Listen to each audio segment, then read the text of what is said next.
सातवाहन वंश का प्रशासनिक ढांचा। सातवाहन शासकों ने धर्मशास्त्रों में बताए गए राजा के आदर्श पर चलने के प्रयास किए। राजा धर्म का संरक्षक होता था। उसमें कुछ दिव्य विभूतियों का होना माना जाता था। सातवाहन राजा का वर्णन राम, भीम, केशव, अर्जुन आदि पूरा वर्णित महापुरुषों के गुणों से विभूषित रूप में किया गया है। बल और पराक्रम में राजा की तुलना उक्त पौराणिक पुरुषों और दिव्य विभूतियों से की गई है। स्पष्टतः ऐसा सातवाहन राजा में देवत्व सिद्ध करने के लिए किया जाता होगा। सातवाहनों ने कई प्रशासनिक इकाइयां वही रखीं जो अशोक के काल में पाई गई थी। उनके समय में जिला को अशोक के काल की तरह ही आहर कहते थे।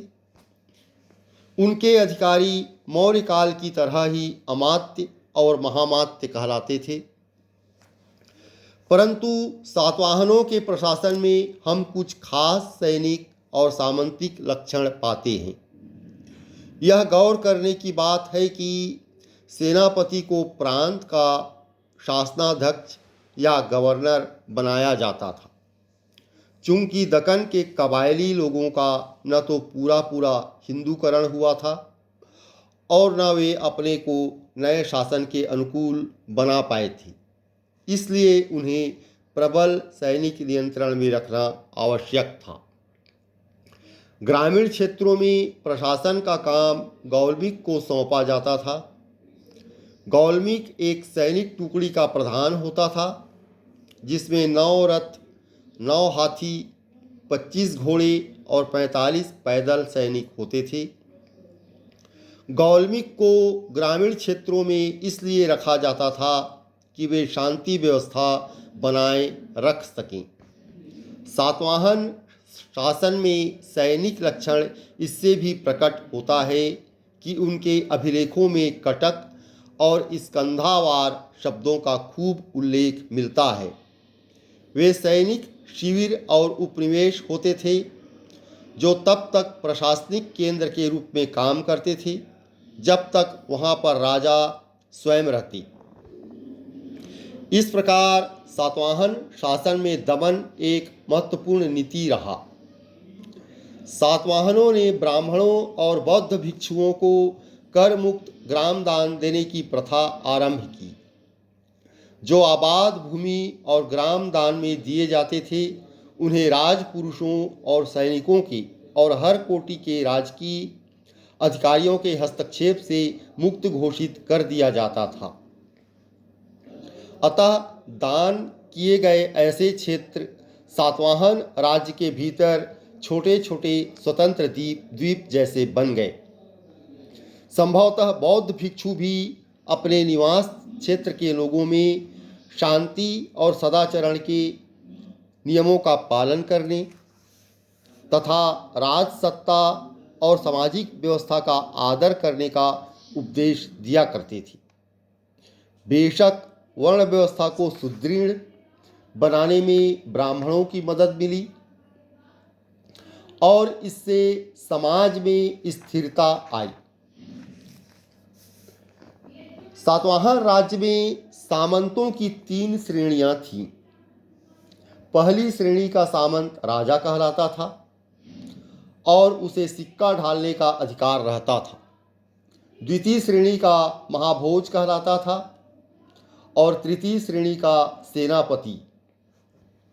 ऐसा लगता है कि इन सामंतों और जागीरदारों को अपने अपने इलाकों में कुछ सत्ता प्राप्त थी।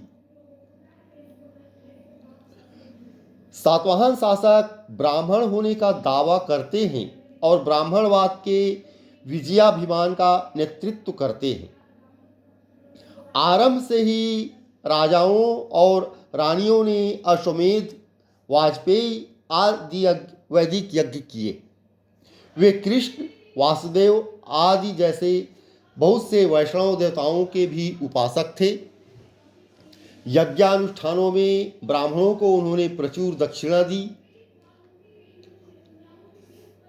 फिर भी सातवाहन शासकों ने भिक्षुओं को ग्राम दान दे देकर बौद्ध धर्म को बढ़ाया।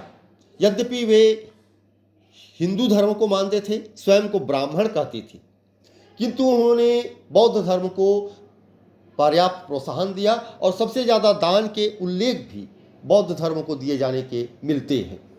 उनके राज्य में बौद्ध धर्म के महायान संप्रदाय का बोलबाला था, खासकर शिल्पियों के बीच, और शिल्प उनके राज्यकाल में उन्नत था, व्यापार उन्नत था। आंध्र प्रदेश में नागार्जुन कोंडा और अमरावती सातवाहनों के शासन में और विशेषकर उनके उत्तराधिकारी इक्ष्वाकुओं के शासन में बौद्ध संस्कृति के महत्वपूर्ण केंद्र बन गए। इसी प्रकार महाराष्ट्र में पश्चिमी दक्कन के नासिक और जुनार क्षेत्रों में भी शायद व्यापारियों का संरक्षण पाकर बौद्ध धर्म फला फूला।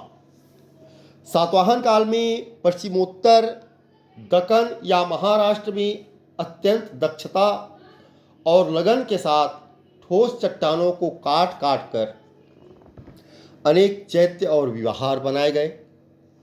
वस्तुतः यह प्रक्रिया 200 ईसा पूर्व के आसपास लगभग एक शताब्दी पहले ही आरंभ हो चुकी थी। ये दोनों प्रचलित धार्मिक भवन क्रमशः बौद्धों के मंदिर और भिक्षु निवास थे। चैत्य अनेकानेक पायों पर खड़ा एक बड़ा हॉल जैसा होता था और विहार में एक केंद्रीय शाला होती थी, जिसमें सामने के बरामदे की ओर एक द्वार रहता था। सबसे मशहूर चैत्य है पश्चिमी दक्कन में कार्ले का। यह लगभग 40 मीटर लंबा और 1.5 मीटर ऊंचा है,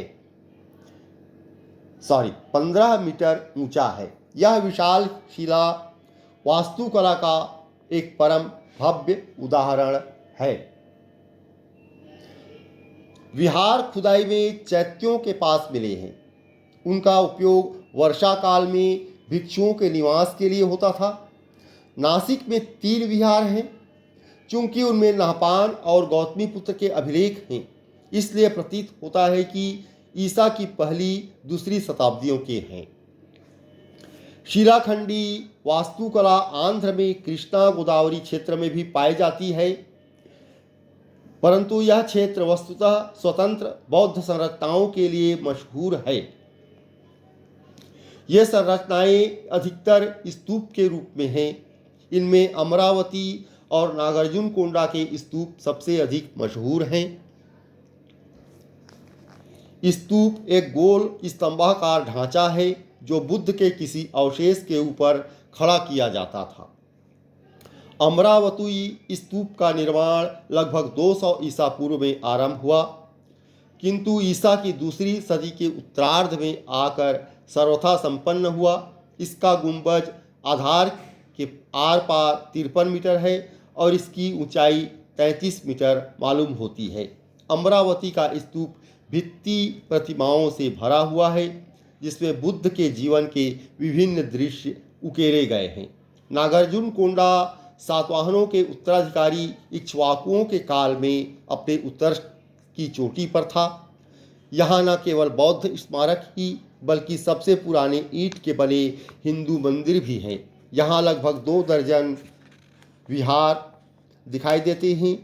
अपने स्तूपों और महाचैत्यों से अलंकृत यह स्थान ईसा की आरंभिक सदियों में मूर्तिकला में सबसे ऊंचा प्रतीत होता है।